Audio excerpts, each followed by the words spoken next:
পাঁচটি শাড়ির দাম ৮০,০০০ টাকা। 5 জোড়া শাড়ির দাম কত? বন্ধুরা, আমরা তাড়াতাড়ি করে হুলস্থুল করি, পরীক্ষা হলে কথা বলি, তারপরে মাথা গরম হয়ে যায়, জানা এসে পড়ে যায়। এখানে টি বলা হয়েছে, এখানে জোড়া বলা হয়েছে। জোড়াকে টিতে নিতে হবে। আমরা জানি 1 জোড়া সমান 2 টি।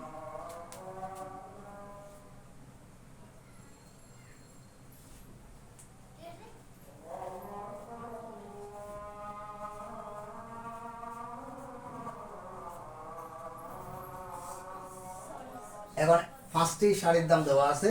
এখানে 5 জোড়া মানে 2, সরি, সুতরাং 5 জোড়া সমান 1 জোড়া সমান যদি 2টি হয়, 5 জোড়া সমান বেশি হবে, বেশি হলে গুণ 5 গুণ 2টি সমান 10টি।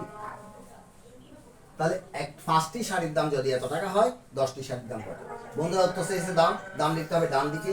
তার কার থেকে সবাই আছে? 5টি শাড়ি থেকে। তাহলে 5টি শাড়ির দাম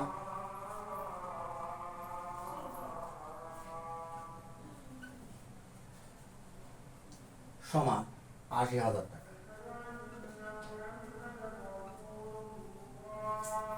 সুতরাং একটি কথাটা বলেছি তোমাদেরকে, একটি শাড়ির দাম সমান 5 ভাগের ৮০,০০০ টাকা। হাজারে কমা, লক্ষে কমা, কোটিতে কমা প্রশ্নে না থাকলেও তোমরা দিয়ে অঙ্ক করিও, তাহলে অঙ্ক শুদ্ধ হবে, সহজ হবে। এবার 10টির দাম। এই তৃতীয় লাইনটা একটু দূর করে লিখবে। 5 ভাগের ৮০,০০০ গুণ 10। 10টির দাম বেশি, কথাগুলো বলছি বন্ধুরা। এখন সোজা হয়ে গেছে, 5 দুগুণে 10 সমান 3 বসিয়ে দাও, 8 দুগুণে 16। একক, দশক, শতক, হাজার, হাজারে অযুত, লক্ষ, হাজারে কমা, লক্ষে কমা, কোটিতে কমা। আমাদের অঙ্কের উত্তর হলো 1,60,000 টাকা। তাহলে 5 জোড়া শাড়ির দাম হচ্ছে 1,60,000 টাকা।